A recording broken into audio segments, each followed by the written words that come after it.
Shalom, shalom. Shalom, shalom.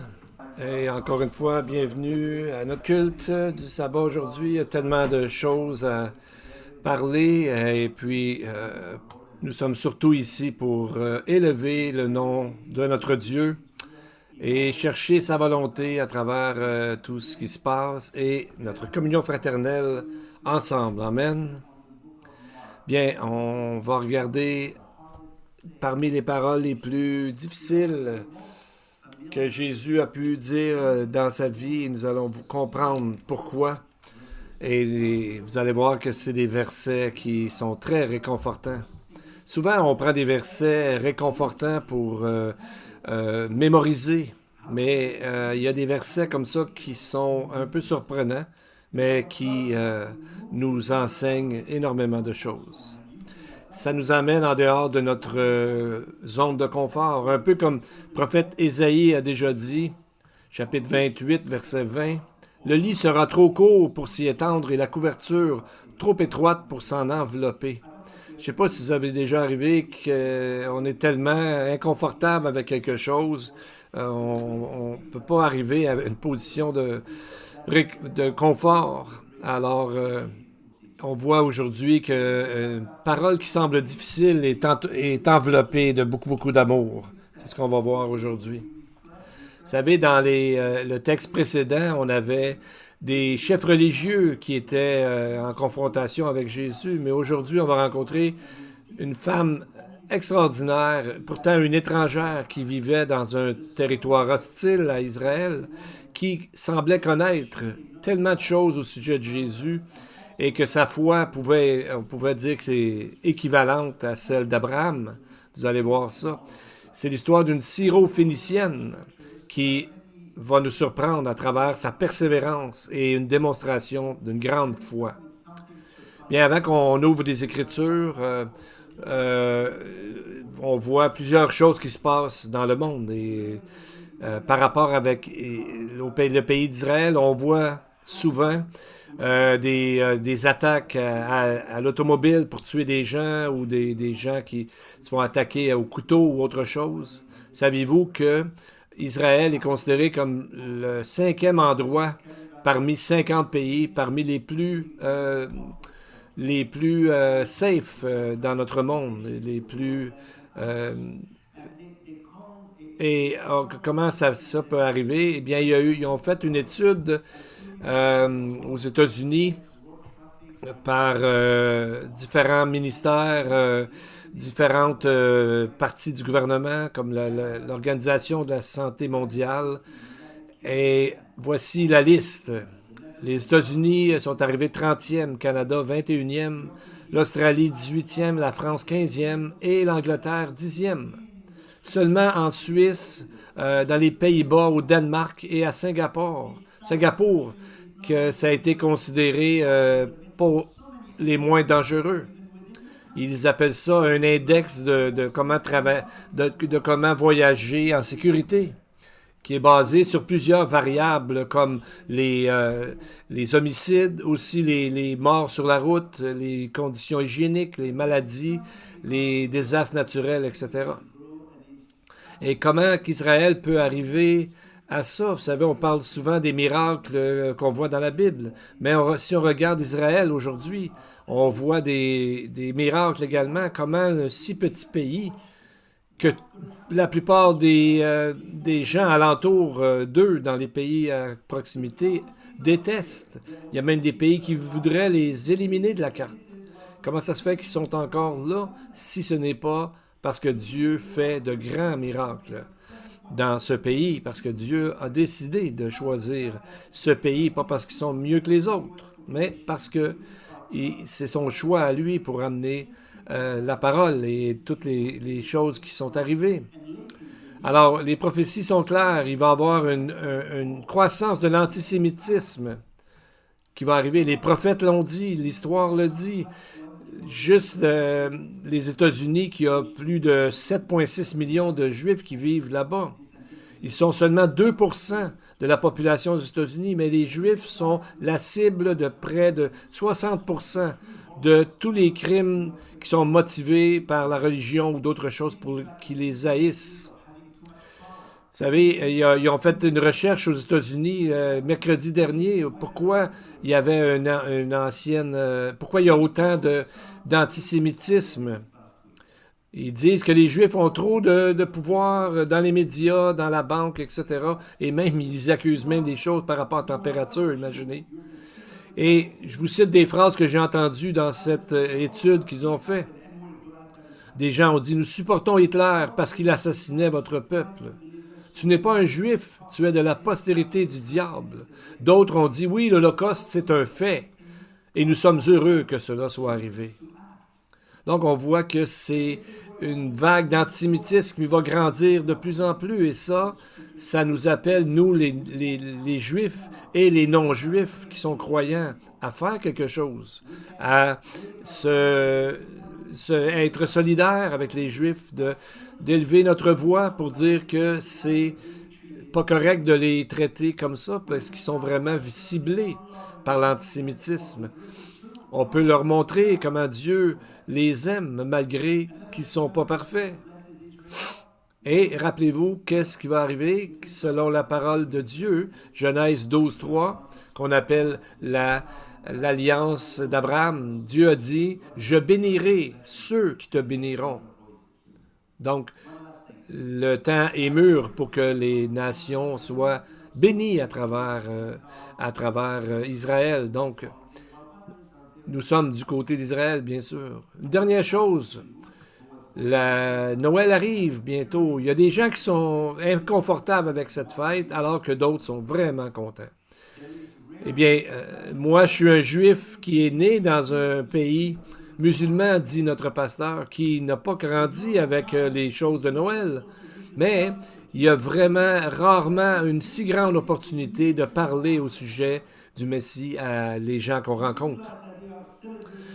Normalement, c'est difficile de parler du Messie, parler de Jésus aux gens, mais là, c'est comme s'ils demandaient d'en parler parce que ça tourne autour de cette fête. Donc, il ne faut pas se battre au sujet de la date. Est-ce que Jésus est né au mois de décembre? C'est à peu près certain que non. Mais l'important, c'est de ne pas se battre sur une date, mais de parler de notre Seigneur. L'important, c'est pas la date. Vous savez, la pauvre dinde qui dans le temps de Noël va être tuée, c'est un peu elle qui est à plaindre dans le fond. Donc, nous, en connaissant l'amour et le réconfort que Dieu peut apporter, c'est à nous à parler aux gens qui nous entourent. Comme 2 Timothée 4.2 nous dit de prêcher la parole, d'insister en toute occasion, favorable ou non. Bien sûr, il faut le faire comme il faut, mais ça ne veut pas dire d'attendre que les gens nous en parlent, justement. Donc, c'est le temps d'être joyeux, Noël, mais c'est surtout le temps d'être un évangéliste.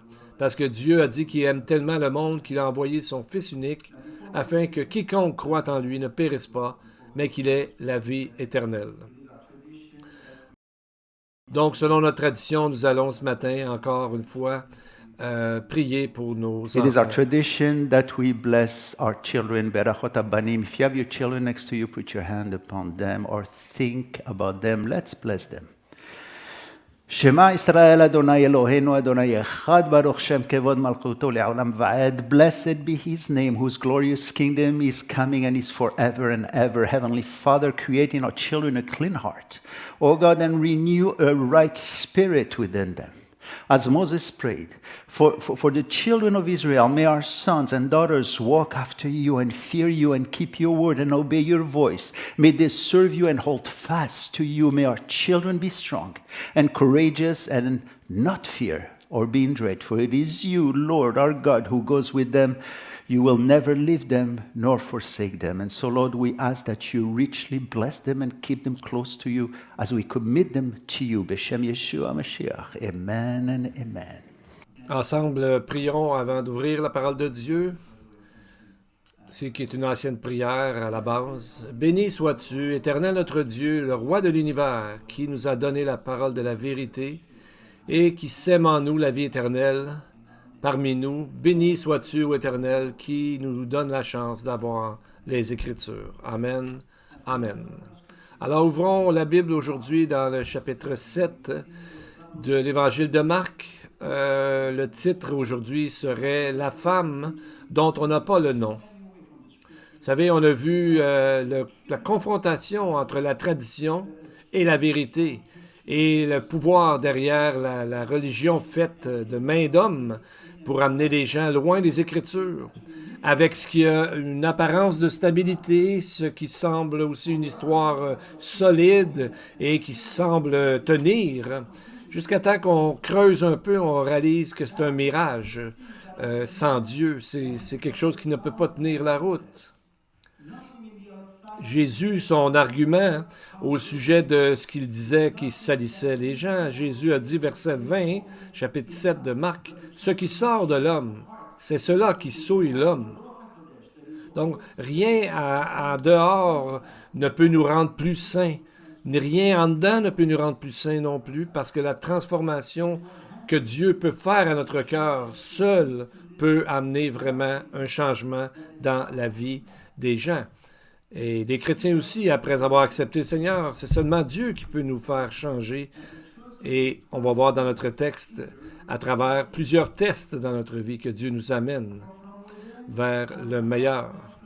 Voici ce que Jésus a dit, les versets 21 à 23. « C'est du dedans, du cœur des hommes que sortent les mauvaises pensées, les adultères, impudicité, meurtre, vol, cupidité, méchanceté, fraude, dérèglement, regard envieux, calomnie, l'orgueil, la folie.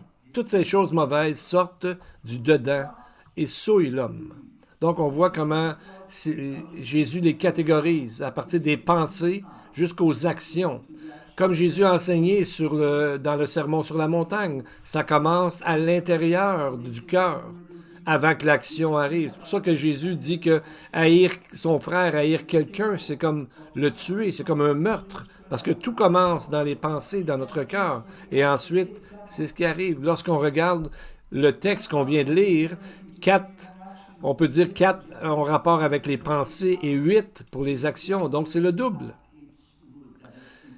Nos pensées peuvent dégénérer dans des actions mauvaises. Le péché engendre le péché. Donc, il faut s'en occuper dès la racine, dans le cœur, avant que ça aille dans des actions. Avez-vous remarqué la dernière action qui est marquée dans le texte? La folie. Mais comment qu'on peut amener la folie à un même niveau que le meurtre? Ce mot en grec parle de ne pas réfléchir. C'est de même la racine de mots qui parle de la compréhension, de se raisonner ou faire entendre raison. Et c'est ce que la Bible nous dit souvent, d'avoir la compréhension, de comprendre ce que Dieu veut que nous comprenions. C'est par la parole de Dieu, c'est par Dieu lui-même qu'on peut comprendre des choses.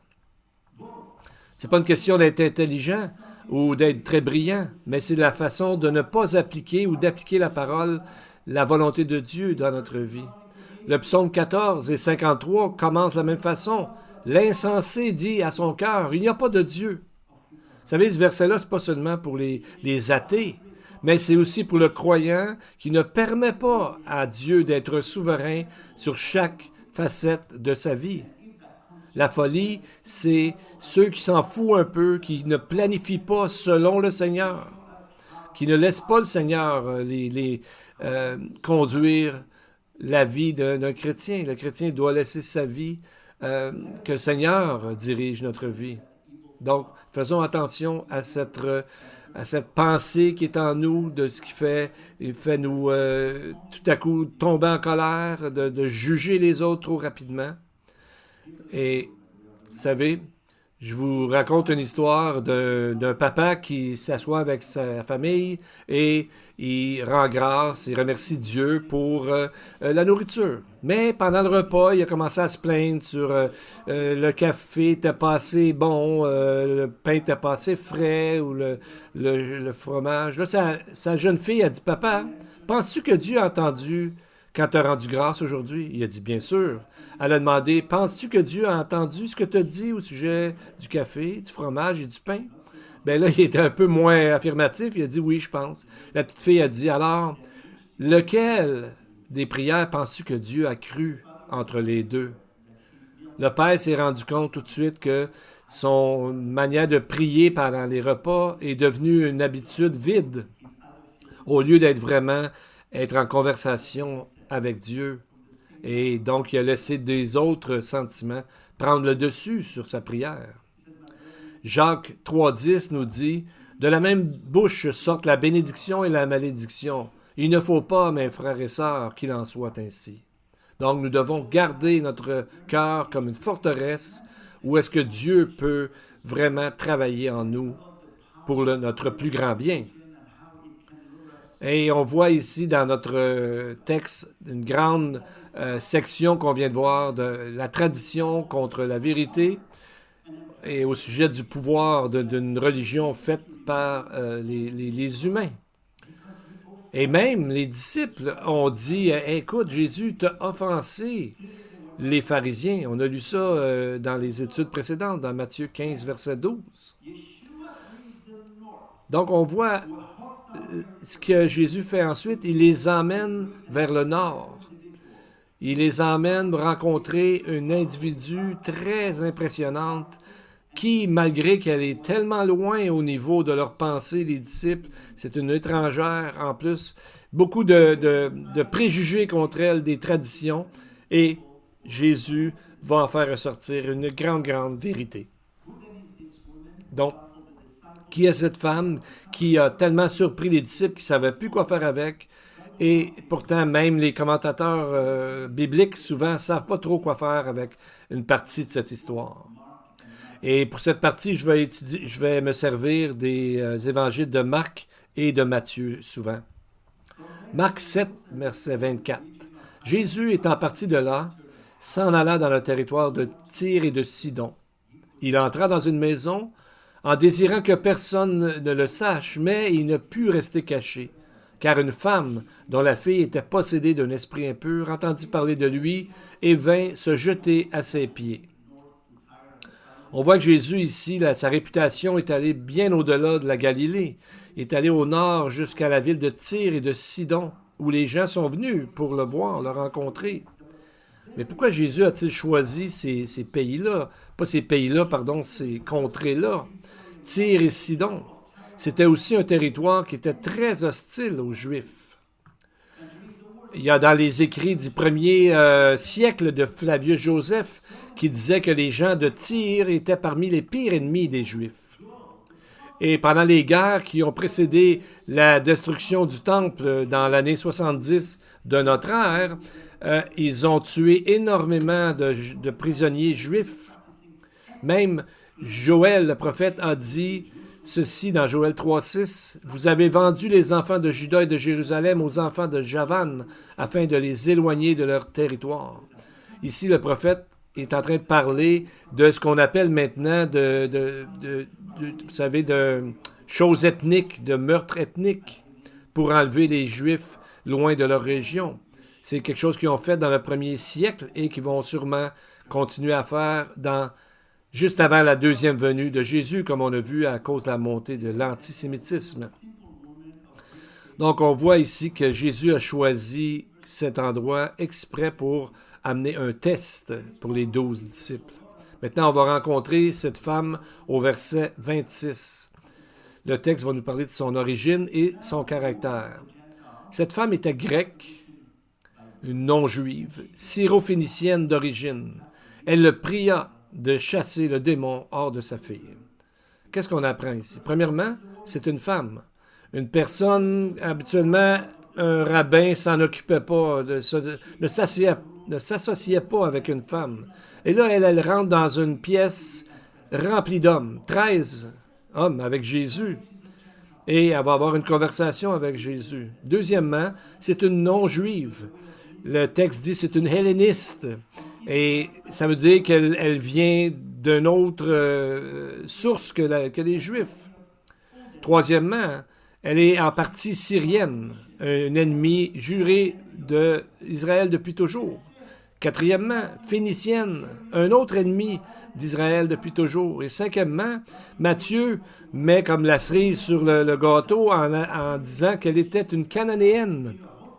Donc, complètement une femme non-juive, syrienne, phénicienne, cananéenne en plus, dans un territoire hostile, vient parler à Jésus. Donc, on voit, Matthieu fait exprès pour montrer sa descendance cananéenne, parce que les Cananéens étaient les ennemis jurés. Quand ils sont entrés dans la terre promise, Dieu avait demandé de toutes les détruire. Et ils étaient restés toujours ennemis. Donc, ça va montrer ici un travail magnifique de l'esprit dans la vie de cet individu, de cette femme. Au verset 26, le texte nous montre qu'elle était tenace. Le texte dit, souvent en français seulement, elle le pria, mais c'est vraiment un sens, elle le priait instamment, à cause c'est dans le temps imparfait en grec, qui veut dire qu'elle n'arrêtait jamais. Elle ne prenait pas non comme réponse. Elle a résisté même aux disciples et continuellement elle voulait voir le patron, pas les disciples, tellement qu'ils ne savaient plus quoi faire avec elle. Matthieu 15, 23 dit, il ne lui répondit pas un mot et ses disciples s'approchèrent et lui dirent avec insistance, « Seigneur, renvoie-la, car elle crie derrière nous. » Donc on voit qu'il était dérangé par ce qu'elle faisait. En plus, ils disent « nous ». Donc c'est comme on est 12 contre une. Donc, où est-ce qu'elle prenait cette assurance? On voit dans le texte les disciples lui dire avec insistance de Jésus, fais quelque chose. Donc, on voit la force, la puissance de sa force. Matthieu nous le dit, nous donne quelques-uns de ses paroles qu'elle a dit. Elle a dit, verset 21, « Aie pitié de moi, Seigneur, fils de David. Ma fille est cruellement tourmentée par le démon. » Mais comment savait-elle qu'il était le fils de David? C'est quelque chose que même les gens très éduqués de Jérusalem ne savaient pas ou ne voulaient pas reconnaître. Cette morceau d'information nous donne une bonne indication comment l'Esprit de Dieu peut amener quelqu'un au pied de Jésus, même quelqu'un qui, au départ, semble très loin à cause des origines ou à cause des façons de penser. On dirait qu'elle a assez de connaissances des Écritures, des prophéties messianiques pour devenir comme aussi puissante qu'un lion devant tout le monde qui était contre elle, même les disciples. Donc, elle avait une certaine connaissance de Jésus qui l'a amenée à se tenir debout et à faire que, finalement, elle a réussi à parler avec Jésus. Donc, on s'attend à ce que Jésus dise « Wow, magnifique », mais pas tout de suite. Vous allez voir, parce qu'il y a une leçon pour les disciples et pour nous à apprendre là-dedans. Vous rappelez-vous, le Akedah, c'est l'histoire du sacrifice qu'on appelle le sacrifice d'Isaac, et il y a bien des gens qui sont offensés de ça, que le Seigneur permettrait ou demanderait un sacrifice humain. Mais Isaac n'a jamais été sacrifié. C'était seulement un test, c'était seulement une épreuve pour voir la foi. Alors, Genèse 22, verset 1 dit « Après ces choses, Dieu mit Abraham à l'épreuve. » Donc, ça ne sert à rien de faire une grosse histoire avec ça, que Dieu n'est pas correct de demander ça. C'était un test. Dieu savait très bien que ça n'arriverait pas. Mais on a des tests dans notre vie où Dieu permet ça pour voir quelle va être notre façon d'agir.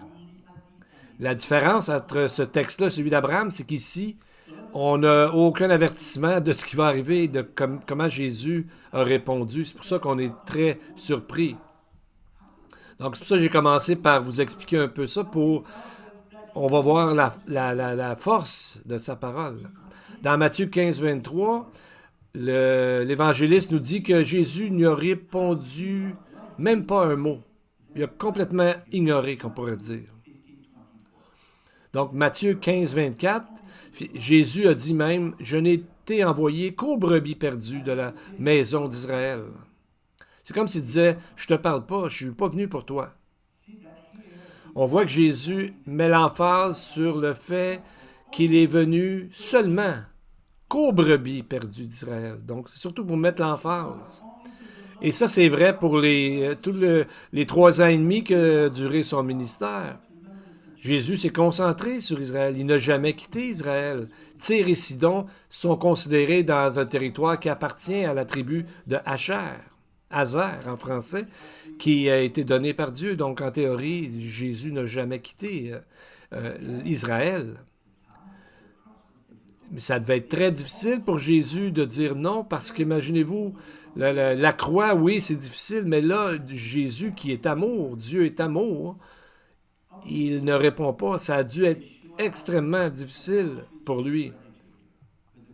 Pourtant, Dieu a déjà aidé le serviteur du centurion et d'autres mondes. Mais ici, il y a vraiment une leçon pour nous là-dedans. Et pour les disciples, bien sûr, qui rappelez-vous, les pharisiens, les disciples ont pris la défense des pharisiens. Ils ont dit, t'es offensé, Jésus. Mais ici, pour la femme, rien. Ils ne l'ont pas défendu. Donc, on voit qu'elle, par contre, ça ne la dérange pas du tout, on dirait. Elle continue. On voit que, heureusement, ce ne sont pas les derniers mots de Jésus. Verset 27, il dit « Laisse d'abord les enfants se rassasier, car il n'est pas bien de prendre le pain des enfants et de le jeter aux petits chiens. » C'est qui les enfants ici? C'est les enfants d'Israël. Mais tous les autres, c'est quoi? Ils sont appelés comment? Des chiens, qui se réfèrent aux non-juifs. Comment comprendre ce texte-là? Et vous savez, quand vous allez voir des commentateurs, ils essaient de l'expliquer et il y en a qui vraiment disent un peu n'importe quoi par rapport à ce verset-là. Il y en a un qui a imaginé une autre situation puis il a dit que Jésus, dans le fond, il ne parlait pas à elle, il parlait à lui-même. Il ne pouvait pas croire que Jésus pouvait dire quelque chose comme ça. Un autre a imaginé Jésus comme s'il y avait une expression faciale ou un ton de voix qui a fait comprendre à la dame que c'était juste temporaire. Un autre est allé encore plus loin. Il a dit que Jésus a peut-être fait un clin d'œil en disant ça, en voulant dire, tu sais, je dis ça, mais c'est pas vraiment ça. Imaginez-vous. Le pasteur dit, moi aussi, je me suis demandé vraiment comment comprendre ce texte-là. Je l'ai regardé de toutes sortes d'angles. Mais le verset est clair et la traduction aussi est claire. Donc, c'est pas quelque chose que Jésus fait semblant de faire. Mais lorsqu'on regarde premièrement le mot chien, c'était une manière de dire quelque chose d'impur dans la Bible et dans la religion du temps pour les Juifs. Dans l'Ancien Testament, on en parlait aussi dans le Nouveau. Comme par exemple quand Jésus a dit de ne pas donner nos choses saintes aux chiens. Matthieu 7, verset 6. Et on voit plus tard dans 2 Pierre 2 et Apocalypse 22 que les chiens deviennent un symbole des hérétiques. Donc, c'est important d'essayer de voir comment comprendre ce dilemme. On ne peut pas juste regarder ce verset-là. Il faut lire le verset après, qui est aussi puissant que le rejet semble l'être. Marc 7, 28. Elle répond, « Oui, Seigneur. » Mais même les petits chiens sous la table mangent les miettes des enfants. Ça prend une grande foi pour dire ces mots-là. Mais elle a accepté ce que Jésus a dit. Elle n'a pas argumenté ces mots. Elle a essayé de trouver une façon que sa fille soit guérie. C'était ça son objectif. C'était pas d'être rejetée ou non, c'est qu'elle aimait sa fille à ce point-là. Comme pour Abraham, quand le Seigneur lui a demandé d'aller vers le sacrifice de son fils, il n'a pas argumenté ou douté. La parole ne nous en parle pas, la parole de Dieu, mais s'est même dit que Dieu pourrait le faire revenir, donc le ressusciter. Donc, la foi d'Abraham n'a pas tombé à cause de l'hésitation ou quoi que ce soit qui semblait... ça aurait été facile pour lui de douter de tout ça, mais il est allé de l'avant. C'est ce que le livre des Hébreux nous dit. C'est qu'Abraham savait que Dieu pouvait le ramener. Il ne savait pas exactement comment. Pour nous, c'est facile, on connaît l'histoire, mais lui, il ne savait pas. Donc, elle a dit, « OK, je suis un chien. » Mais si un chien aussi a besoin de manger, et en plus, le mot que Jésus a utilisé, c'est comme un petit chien. Un chien de maison, vous savez, pas un chien sauvage ou dangereux. Donc, probablement qu'il l'a aidé en disant ce mot-là. Donc, ça donne l'image que même ce petit chien fait partie de la famille quand même. Donc, il mange le même pain que les gens de la famille. C'est pour ça qu'elle a dit, oui, Seigneur, c'est comme tu as dit, mais les petits chiens aussi mangent les miettes que les maîtres laissent tomber. Donc, on voit que malgré l'opposition, la confrontation et les croyances différentes de son pays et qu'elle avait entendues, est allée au-delà de cela. Elle a le même esprit que Ésaïe et Jérémie, les prophètes, qui eux aussi ont pleuré, se sont plaints par rapport aux choses qui arriveraient à Moab.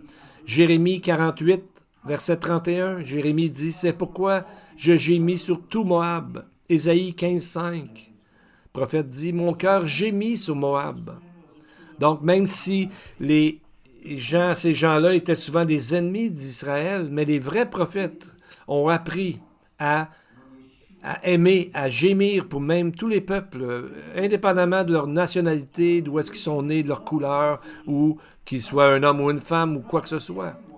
Et on voit que la réponse de cette femme semble avoir surpris tout le monde, les disciples, et même on dirait que Jésus était surpris. Si on combine les textes de Matthieu 15 et de Marc 7 ensemble, ça donnerait ceci. Alors il lui dit, « Ô femme, ta foi est grande, qu'il te soit fait comme tu veux. À cause de cette parole, va, le démon est sorti de ta fille. » Et à l'heure même, sa fille fut guérie. Dans le texte « Ô femme », c'est une exclamation d'admiration, une expression de joie et même de surprise. Jésus devait être très content et admiratif qu'une femme qui vient de si loin de ses origines en arrive à comprendre qu'elle a droit aussi à demander à Dieu des choses qui, en apparence, lui seraient refusées normalement. Donc, on voit, ça a dû être un choc pour les disciples de voir que tout à coup, Jésus prend son côté à elle. Il chicane pas la dame. Et tout à coup, Jésus dit, « Oh femme », et il la louange d'avoir une telle foi, dans le fond. Donc, et elle s'attendait peut-être pas autant à ça non plus de sa part, mais on voit ici comment c'est important, un peu comme des gens on connaît dans l'Ancien Testament qui ont argumenté avec Dieu. On lit quand Jacob, vous savez, il était seul avec Dieu, il a été vainqueur en luttant avec Dieu. Dans Genèse 32, 28, le texte dit « Tu as lutté avec Dieu et avec des hommes, et tu as été vainqueur. » Donc, autant la dame syro-phénicienne que Jacob connaissait la personnalité de Dieu, comment il était, et c'est pourquoi ils ont pu aller un peu plus loin et dire à Dieu ce qu'ils aimeraient avoir, et donc ils ont comme argumenté, qu'ils ont comme gagné leur point. Un peu comme un enfant que tu essaies d'y poses un problème, puis quand il le trouve, ben tout le monde est content parce qu'ils ont gagné la façon de trouver la solution. Vous savez, dans la paracha, qui sont des textes à chaque jour que les Juifs lisent, bien justement, c'est dans les synagogues de ce temps-ci, ils vont lire ce texte-là, verset 30. Genèse 32, verset 30, où Jacob dit « J'ai vu Dieu face à face, et mon âme a été sauvée. » Donc, autant Jacob et cette femme avaient une grande, grande foi. Malgré l'opposition, d'être rejetés, des mots durs à avaler, mais Dieu est le Seigneur, il ne change jamais, et ça, c'était sa force à elle, tout comme à Jacob et comme à des gens de la foi qu'on voit dans la Bible. Et en plus, Jésus, écoutez, le texte dit, il le dit à cause de cette parole. Comme quand on dit, si tu confesses de ta bouche le Seigneur Jésus, donc c'est pas juste de le penser, mais de faire une action, de confesser. Et le mot ici, à cause de cette parole, à cause de ta réponse, c'est le mot logon en grec, qui vient du mot logos. Nous savons que Jésus est appelé le Logos par Jean, chapitre 1, qu'il est appelé la parole qui représente complètement qui est Dieu.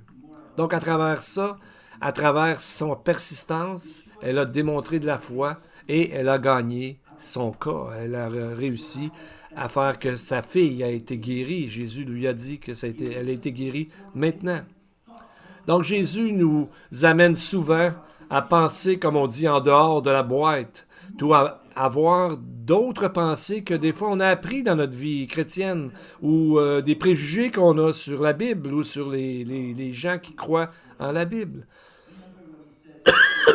Pardon. Jésus nous amène en dehors de notre zone de confort.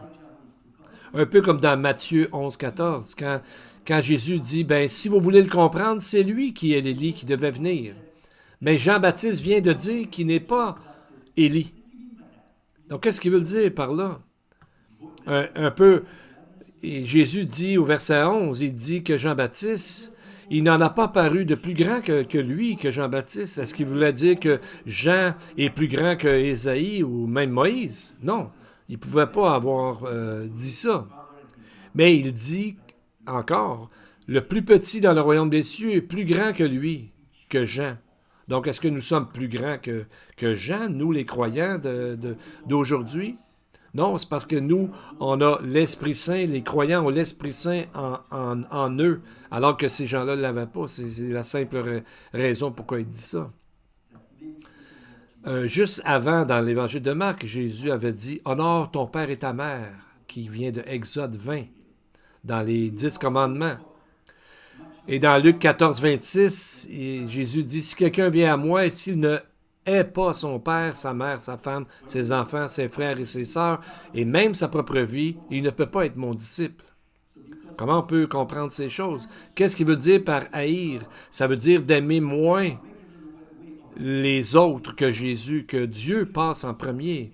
Un peu comme dans Jean 6, 54, quand Jésus a dit « Celui qui mange ma chair et qui boit mon sang a la vie éternelle, et je le ressusciterai au dernier jour. » Il y a beaucoup de gens, verset 60, Jean 6 a dit, les gens ont dit « Cette parole est dure, qui peut l'écouter? » Puis il y en a plusieurs qui sont partis. Et comme quand Jésus a parlé du mariage, les disciples ont dit « Si c'est ça la condition de l'homme à l'égard de la femme, il n'est pas avantageux de se marier. » Matthieu 19, 10. Et on voit que plus tard, quand Jésus a parlé de la vie éternelle, du salut, les disciples ont dit « Qui peut donc être sauvé? » Donc on voit que des fois, Jésus nous amène à se demander, à penser différemment. Proverbe 12, 10 dit que le juste prend soin de son bétail. Quand on prend soin de la nature et de la création de Dieu, il y a des bénédictions qui viennent avec ça. Et on fait rapport avec le texte quand Jésus a dit que c'était comme un petit chien de maison. Donc, ils sont partis quand même, font partie de la maison. Et elle a compris ça. Et par la foi, elle a fait une demande à Jésus qui a été exaucée. Vous savez, en Israël, il y a un endroit où les chiens sont défendus. Mais il y a un poste de télé à Tel Aviv qui s'appelle Dog TV, je ne sais pas en français, et qui a des petits 3 à 6 minutes, des sections pour faire relaxer les chiens, pour le bénéfice des chiens qui sont dans les maisons. Donc, ça donne l'image qu'il y a des compensations pour même des gens qui sont des chiens, entre guillemets, on va dire des non-juifs. Il y a des façons de faire que Dieu écoute, parce que Dieu agit lorsque la foi est dans le cœur, que ce soit un juif ou un non-juif. Premièrement, on voit que elle, cette femme-là, n'est pas venue pour elle-même, mais pour sa fille. Ça a dû toucher certainement le cœur de Jésus. Et nous savons, avec ce passage et d'autres, que les prières des parents ou des grands-parents sont des prières puissantes, parce que Dieu aussi est un parent. Cette femme était conduite, dans le fond, par l'amour pour sa fille. Et il n'y a rien comme l'amour agapé, l'amour inconditionnel, pour toucher le cœur de Dieu. Rappelez-vous de Jairus, dans le chapitre 5 de l'Évangile de Marc, qui est venu lui aussi pour sa fille. Et la foi qu'il a démontrée lui aussi. Et quand Jésus donc, a guéri, il l'a appelée sa fille. Alors, on voit la douceur là-dedans. Et on rencontre un autre père dans Marc 9 qui était dévasté à cause de la souffrance de son Fils. Donc, Jésus, Dieu, est présent pour tous les parents. Une autre application pratique est que on peut pas s'empêcher, on peut pas être trop impressionné par les autres religions ou les traditions quand le message de l'amour nous est donné pour dire aux gens. Il y a des gens qui semblent avoir des belles vies, des belles religions, mais il faut toujours se rappeler qu'il y a un seul salut, c'est par Jésus. Jésus a dit qu'il était le chemin, la vérité, la vie. Donc, il y a beaucoup de choses qu'on apprend, que les disciples avaient appris, qu'ils avaient besoin d'abandonner dans leur pensée. Qu'une femme, c'est moins important, ou que ça dérangeait Jésus, ou tellement d'autres choses. Nous aussi, on a des choses dans notre vie qui sont là, que Dieu faut qu'il nous montre à penser différemment pour amener ce que Jésus a dit, que Dieu a dit, « Je bénirai ceux qui te béniront. » Alors, laissons Dieu transformer nos fausses idées qu'on a gardées en nous. Alors, prions ensemble. Shemeh Rabbi, exalted and hallowed be his great name in the world which he created according to his will. May he establish his kingdom in our lifetime and in our days, and in the lifetime of the whole house of Israel, speedily and at a near time. May his great name be blessed forever to all eternity. Avinu Malkeinu, but this morning we praise you and glorify you, for you are the unsearchable God, beyond every created being's comprehension. We thank you for your Spirit of light who dwells in every believer, so that we may know you, the true God, and know Yeshua HaMashiach, whom you have sent. He is the one who allows us to be able to proclaim and explain your great mystery. Fill our homes with your power and your participation, for we have offered to you and praises and love this morning. Heal those who are sick. There are so many, Lord, who are at home today who are sick. Put your healing hand upon them. Comfort the weary. Give us all joy from heaven, so that we can be the salt of this earth and bring light and blessings wherever we go. B'Shem Yeshua Mashiach. And to the congregation, the Lord bless you and keep you. The Lord makes his face shine upon you and be gracious to you. The Lord lift up his countenance upon you and give you peace. Amen and amen. I have set watchmen, I have set watchmen on the walls of Jerusalem, who shall